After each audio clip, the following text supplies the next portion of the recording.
ভাই, এ ভাই, হ্যাঁ বল ভাই বল। আমিও বডি বানাতে চাই জন সিনার মতন।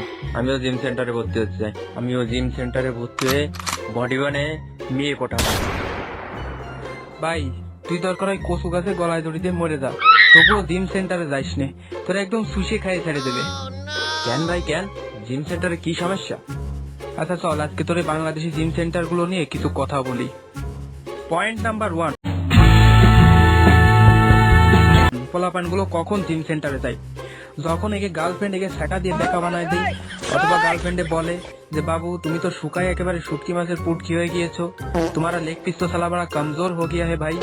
নে অমনি এই লেওড়া গুলোর মাথায় ভূত চাপে জিম করতে হবে, জিম করে বডি বানাতে হবে, বডি বানায় গার্লফ্রেন্ডে ইমপ্রেস করতে হবে, আর এই পোলাপান গুলো চলে যায় জিম সেন্টারে। পয়েন্ট নাম্বার 2, যখন তুই জিম সেন্টারে ঢুকবি, সারা জিম সেন্টার ঘুরে তুই একটা মেয়ে মানুষও দেখতে পাবি না, কিন্তু এই হারামজাদা গুলো রিসিপশনে ঠিকই একটা হট এবং সেক্সি এবং বিশাল সুন্দর বড় বড় পম্পমওয়ালা মেয়ে মানুষ বসায় রেখে দেবে। আর তুই যখন ভর্তি হতে যাবি, তখন এই মেয়েটা তোর বড় বড় পম্পম দেখায় ঠিকই 1 বছরের জন্য তোর পকেট কেটে নেবে। হাই স্যার, আমি আপনাকে কিভাবে সাহায্য করতে পারি স্যার? আমি 1 মাসের জন্য জিম সেন্টারে ভর্তি হতে চাই। আরে স্যার, 1 মাসের জন্য ভর্তি হয়ে কি করবেন স্যার? 1 বছরের জন্য ভর্তি হন, আমি আপনাকে প্রতিদিন দেব স্যার। হ্যাঁ, প্রতিদিন দেবে?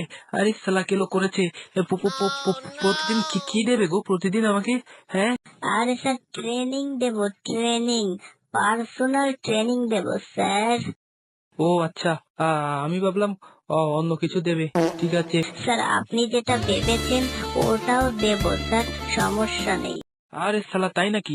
হ্যাঁ তাহলে আমাকে 1 বছরের জন্য ভর্তি করে দেন। কত টাকা লাগবে? এখনই দিচ্ছি টাকা। এই নিন, কত টাকা লাগবে? কত টাকা? ব্যাস, অমনি তোর 1 বছরের পকেট খরচ শেষ হয়ে গেল। পয়েন্ট নাম্বার 3,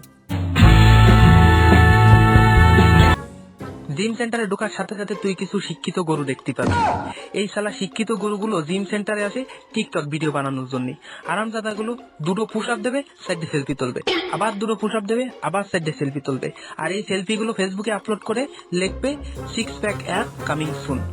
শালা ওটা 6 প্যাক অ্যাপ নাকি ফ্যামিলি প্যাক? আর এগুলো 1 বছর সহ্য করার পর যখন তুই তোর বডিটা আয়নায় দেখবি, তখন তোর বডিটা ঠিক কিছুটা এরকম দেখা যাবে। এবার বল, তুই জিম সেন্টারে যাবি? আরে না ভাই না, আমি আর জিম সেন্টারে যাব না, আমার শখ মিটে গেছে। তো হেই গাইস, ভিডিওটি কেমন লাগলো? ভিডিওটি ভালো লাগলে একটা লাইক করে দিয়ে চ্যানেলটি সাবস্ক্রাইব করে দেবেন। দেখা হবে অন্য কোনো ভিডিওতে, ততক্ষণের জন্য টাটা, বাই বাই।